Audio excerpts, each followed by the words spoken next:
जय श्री कृष्णा दोस्तों। अपना देश चैनल में आप सभी का हार्दिक स्वागत है। दोस्तों कमेंट में जरूर से लिखें जय श्री कृष्णा या ओम नमो भगवते वासुदेवाय, ताकि पूरे परिवार पर श्री हरि विष्णु की असीम कृपा जो है वो आपको प्राप्त हो सके। दोस्तों आषाढ़ माह के कृष्ण पक्ष की एकादशी तिथि को योगिनी एकादशी कहा जाता है। इस दिन जगत के पालनहार भगवान श्री हरि विष्णु का पूजन अर्चन किया जाता है, व्रत रखा जाता है, ताकि श्री हरि विष्णु का असीम आशीर्वाद हमें प्राप्त हो सके। दोस्तों इस साल यानी कि 2020 में योगिनी एकादशी 17 जून को पड़ रही है। इस योगिनी एकादशी के दिन भगवान श्री नारायण की पूजा आराधना करने से, उनका नाम लेने से दोस्तों जीवन की समस्त व्याधियां नष्ट, शारीरिक कष्ट दूर होते हैं और समस्त पापों से हमें मुक्ति मिलती है। यहाँ तक कि किसी ने अगर पीपल का वृक्ष काटा हो, उसका दोष अगर किसी पर हो तो उससे भी मुक्ति मिलती है, जीवन में किए गए पाप कर्म से मुक्ति मिलती है। इसलिए दोस्तों इस व्रत को जरूर से करना चाहिए। इस व्रत के प्रभाव से किसी के दिए हुए श्राप का भी निवारण हो जाता है।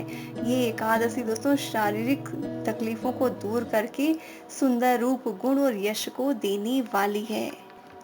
और हिंदू मान्यता के अनुसार योगिनी एकादशी का व्रत करने से 88,000 ब्राह्मणों को भोजन कराने के बराबर फल की प्राप्ति होती है।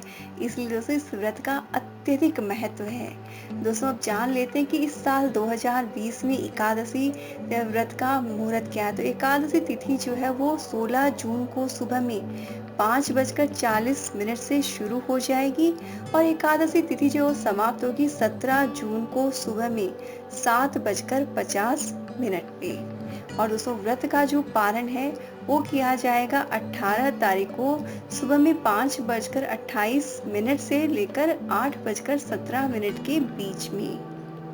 दोस्तों क्योंकि 17 जून को सुबह में 7:50 तक ही एकादशी है, उसके बाद द्वादशी तिथि शुरू हो जाएगी। यानी कि ये योगिनी एकादशी का व्रत जो है वो द्वादशी युक्त एकादशी का व्रत है, जिसे बहुत ही शुभ माना जाता है। इसलिए ये व्रत आपने 17 जून बुधवार के दिन करना है।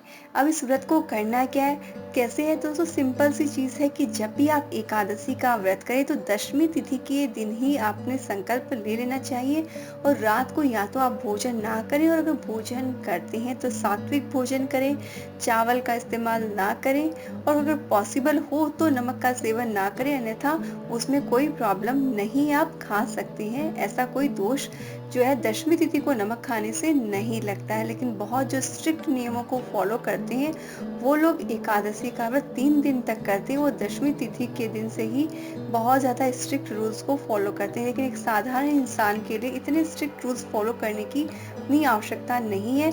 एक्चुअली इसमें भी जो दशमी तिथि के नियम वो सिर्फ और सिर्फ इसलिए होते हैं कि एकादशी के दिन जब आप व्रत करें तो आप आंतरिक रूप से, पूर्ण रूप से शुद्ध हो, पवित्र हो।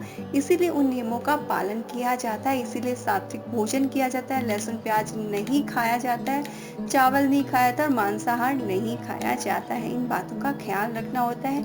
और एकादशी तिथि के दिन सुबह जल्दी उठकर पवित्र होकर व्रत का संकल्प लेना है, मंदिर की सफाई कर लेनी है और भगवान श्री हरि विष्णु की प्रतिमा को आपने गंगा जल से स्नान करवा के, पंचामृत से स्नान करवा के, नवीन वस्त्र पहनाकर सजाकर फिर पूजा इत्यादि करनी चाहिए। और दोस्तों पूजा में आपने घी का दीपक जो है वो इस्तेमाल करना चाहिए, अन्यथा आप तिल के तेल के दीपक का भी इस्तेमाल कर सकते हैं।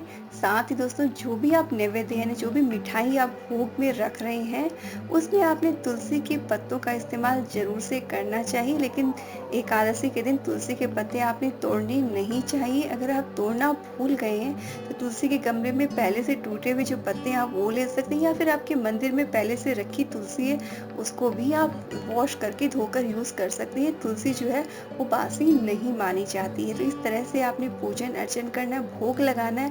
फिर पूजन करने के बाद में आपने भगवान श्री हरि विष्णु की आरती करनी है। साथ ही दोस्तों इस दिन आप व्रत करें या ना करें, योगिनी एकादशी व्रत की कथा का श्रवण आप जरूर से करें। और फिर शाम के समय में संध्या वंदन के समय फिर से आप एक दीपक जलाएं और एक दिया तुलसी जी के पास में भी आपने जरूर से जलाना है। और शाम के समय विष्णु सहस्त्र नाम का आपने पाठ जरूर से करना चाहिए और जितने देर हो सके रात्रि जागरण जो आपने जरूर से करना चाहिए। और दोस्तों ये व्रत अगर आप कुछ आप खा कर करें फलाहार या सात्विक भोजन, तो आप शाम की पूजा के समय जो भी आप व्रत में खाना चाहते हैं वो खा सकते हैं। लेकिन एक चीज का ख्याल रखें कि व्रत में, एकादशी के व्रत में आपने नमक और अन्न का इस्तेमाल बिल्कुल भी नहीं करना है।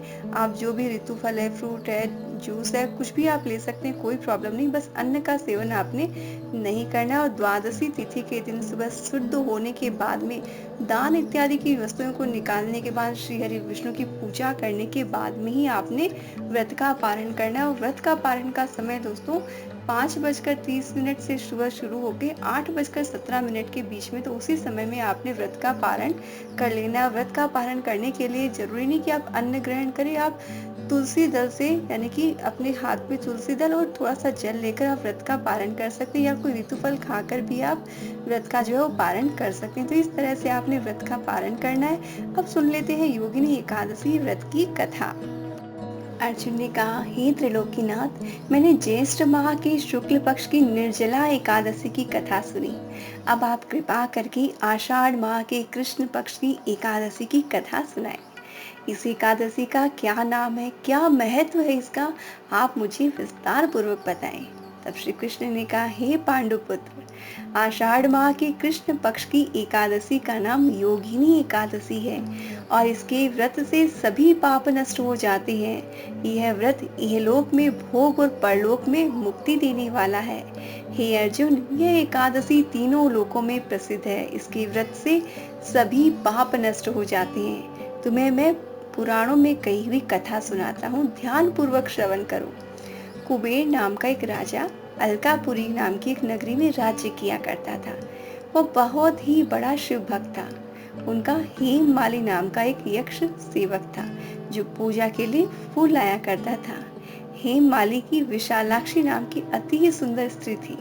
एक दिन वह मानसरोवर से पुष्प लेकर आया, किंतु कामासक्त होने के कारण पुष्पों को रखकर अपनी पत्नी के साथ रमण करने लगा और भोग विलास में दोपहर हो गई। हेममाली की राह देखते देखते राजा कुबेर को दोपहर हो गई और उनके क्रोध का कोई ठिकाना ना रहा। और फिर उन्होंने क्रोधवश अपने सेवकों को आज्ञा दी कि तुम लोग जाकर पता लगाओ कि हेममाली अभी तक पुष्प लेकर क्यों नहीं आया। जब सेवकों ने उसका पता लगाया तो राजा के पास जाकर बताया कि हे राजन, वह तो अपनी पत्नी के साथ रमण कर रहा है।